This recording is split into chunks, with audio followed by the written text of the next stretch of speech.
Tampoco las calumnias que derramaban por el mundo entero las agencias informativas Associated Press y United Press, cuyos corresponsales en Nicaragua eran dos norteamericanos que tenían en sus manos la aduana del país. En 1932, Sandino presentía "Yo no viviré mucho tiempo". Un año después, al influjo de la política norteamericana de la buena vecindad, se celebraba la paz. El jefe guerrillero fue invitado por el presidente a una reunión decisiva en Managua. Por el camino cayó muerto en una emboscada. El asesino, Anastasio Somoza, sugirió después que la ejecución había sido ordenada por el embajador norteamericano Arthur Breslau de Somoza, por entonces jefe militar. No demoró mucho en instalarse en el poder. Gobernó Nicaragua durante un cuarto siglo y luego sus hijos recibieron en herencia el cargo. Antes de cruzarse el pecho con la banda presidencial, Somoza se había condecorado a sí mismo con la Cruz del Valor, la Medalla de Distinción y Medalla Presidencial al Mérito.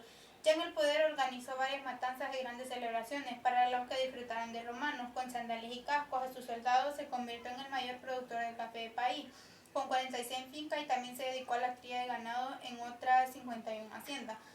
Nunca le faltó tiempo, sin embargo, para sembrar también el terror. Durante una larga gestión de gobierno no pasó, la verdad sea dicha, mayores necesidades, y recordaba con tristeza los años juveniles, cuando debía falsificar monedas de oro para poder divertirse. También en El Salvador estrellaron las tensiones como consecuencia de la crisis.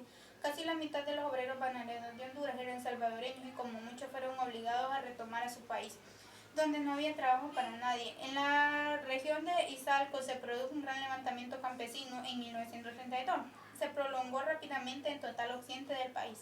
El dictador Martínez envió a los soldados con equipos modernos a combatir con los colbiches. Los indios pelearon a machete contra los ametralladores, y el episodio se cerró con 10.000 muertes. Martínez, un brujo vegetariano y teófoso, sostenía que un crimen más grande matar a una hormiga que a un hombre, porque el hombre dejaría morir, reencarna, mientras que la hormiga muere definitivamente.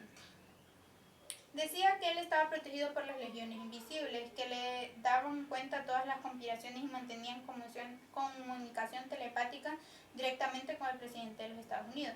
Un reloj nada sobre un mapa se le señala los lugares donde escondían enemigos y políticos y tesoros de piratas. Solía enviar notas de condolencia a los padres de sus víctimas en el patio de su palacio. Pastaban a los siervos. Gobernó hasta 1944. Las matanzas se sucedían en todas partes. En 1933, Jorge Ubicó fusiló en Guatemala a un centenar de dirigentes sindicales, estudiantiles y políticos, al tiempo que reimplantaba las leyes contra la vagancia de los indios. Cada indio debía llevar una libreta donde contaban sus días de trabajo, si no se consideraban suficientes. Pagaba la deuda en la cárcel o arqueando la espalda sobre la tierra gratuitamente durante medio año.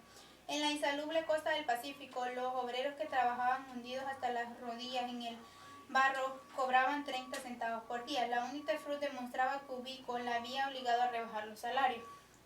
En 1944, poco antes de la caída del dictador, el Reichsgate publicó un artículo ardiente de elogios. Este profeta del Fondo Monetario Internacional había evitado la inflación bajando los salarios de $1 de 25 centavos diarios para la construcción de la carretera militar de emergencia y de la capital. Por esta época, Ubicó otorgó a los señores del café y a las empresas bananeras el permiso para matar. Estarán externos de responsabilidades criminal de los propietarios de fincas. El decreto llevaba el número 2.795 y fue restablecido en 1957, durante el demócrito y representativo gobierno de Méndez Montenegro. Como todos los tiranos del Caribe, Ubicó se creía Napoleón. Vivía rodeado de bustos y cuadros del emperador que tenía según él su mismo perfil. Creía en la disciplina militar, militarizó a los empleados de correo, a los niños de la escuela y a la orquesta sinfónica. Los integrantes de la orquesta tocaban de uniforme a cambio de $9 mensuales. Las piezas de Ubicó elegían y con la técnica y los instrumentos por el dispuesto. Consideraba que los hospitales eran para los maricones, de modo que los pacientes recibían atención en los suelos de los pasillos y los corredores y tenían desgracia de ser pobres además de enfermos. ¿Quién desató la violencia en Guatemala? En 1944, Ubicó cayó de su pedestal. Barrido por los 20 de una revolución de sello liberal que encabezaron algunos jóvenes oficiales universitarios de clase media. Juan José Arévalo, elegido presidente, puso una marcha y vigoroso plan de educación y dictó un nuevo código del trabajo para proteger a los obreros del campo y las ciudades. Nacieron varios sindicatos de la United Fruit, dueña de vastas tierras, el ferrocarril El Puerto, virtualmente exonerada de impuestos y libre de controles, dejó de ser omnipotente en sus propiedades.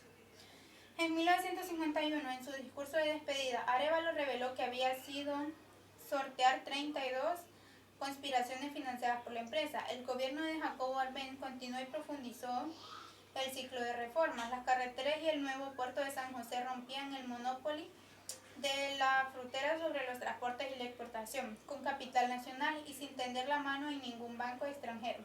Se pusieron en marcha diversos proyectos del desarrollo que conducían a la conquista de la independencia. En julio de 1952 se aprobó la reforma agraria, que llegó a beneficiar a más de 100.000 familias, aunque solo afectaba a las tierras improductivas y pagaba indemnización en bonos a las propiedades expropiadas. La United Fruit solo cultivaba el 8% de sus tierras, extendidas entre ambos océanos. La reforma agraria se proponía desarrollar la economía capitalista campesina y la economía capitalista de la agricultura general, pero furiosa campaña de prolongada internacional se desencadenó contra Guatemala. La cortina del hierro está descendiendo sobre Guatemala, vociferaban los radios, los diarios y los protectores de la OEA. El coronel Castillo Armas, graduado en Fort Livingston, Kansas, abatió sobre sus propios país las tropas entreparadas y pertrechadas, el afecto en los Estados Unidos.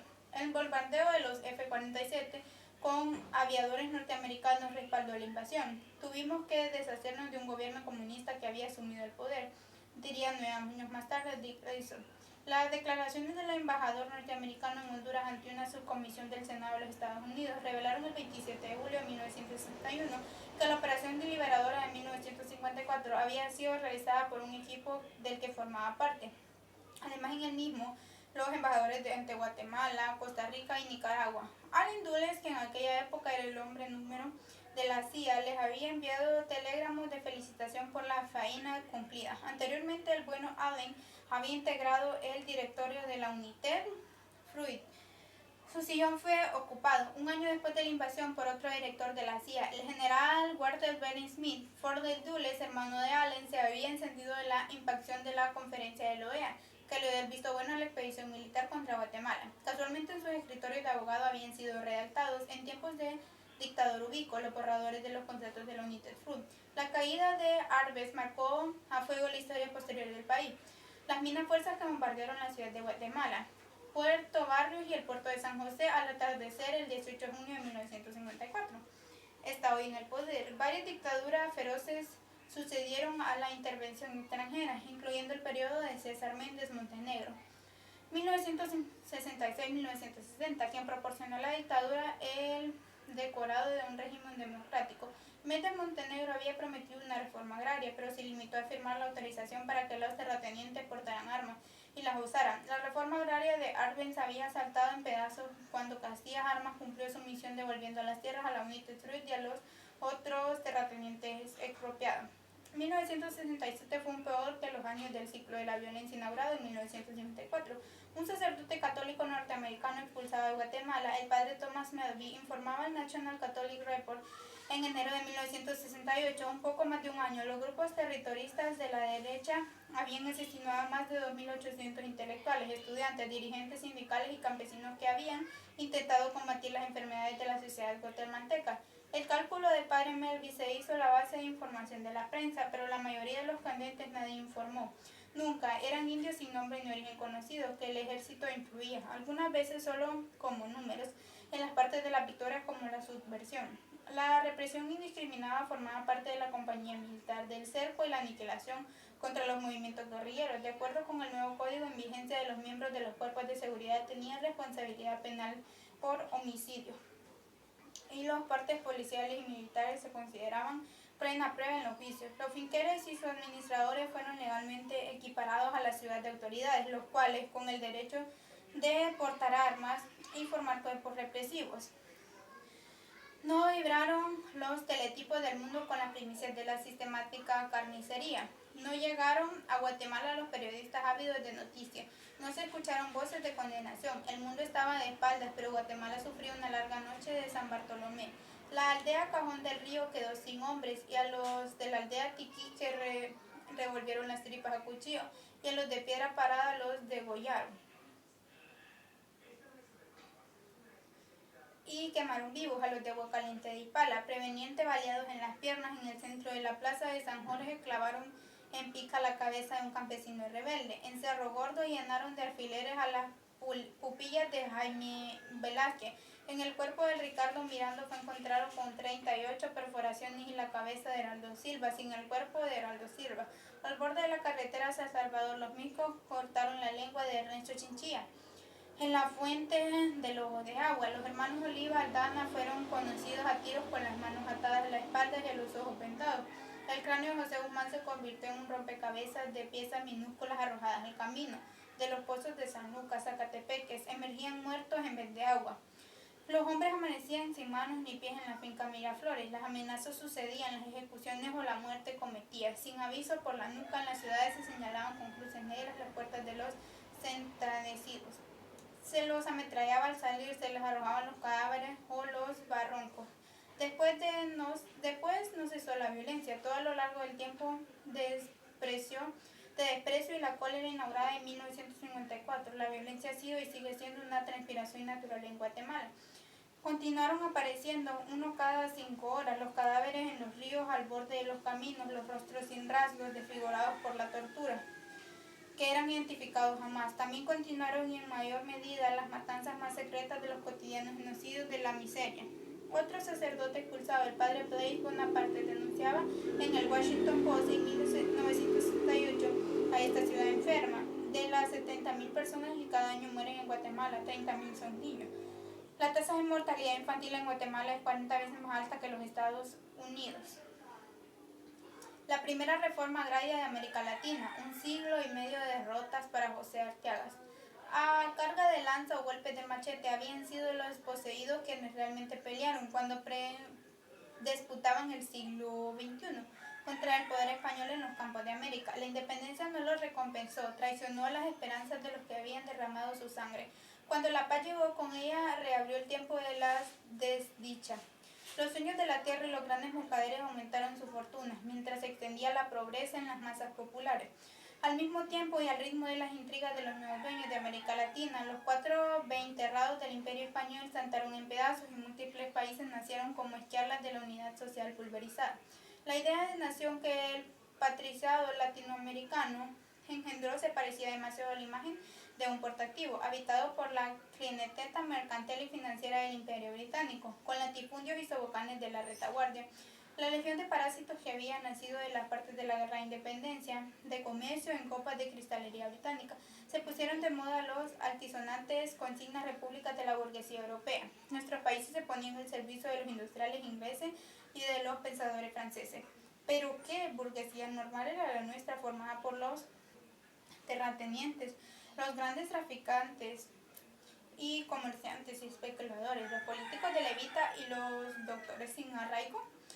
América Latina tuvo pronto sus constituciones burguesas muy barnizadas de liberalismo, pero no tuvo en cambio una burguesía creadora, al estilo europeo norteamericano, que se pusiera como misión histórica el desarrollo de un capitalismo nacional pujante. La burguesía que estas tierras habían nacido como simples instrumentos del capitalismo internacional.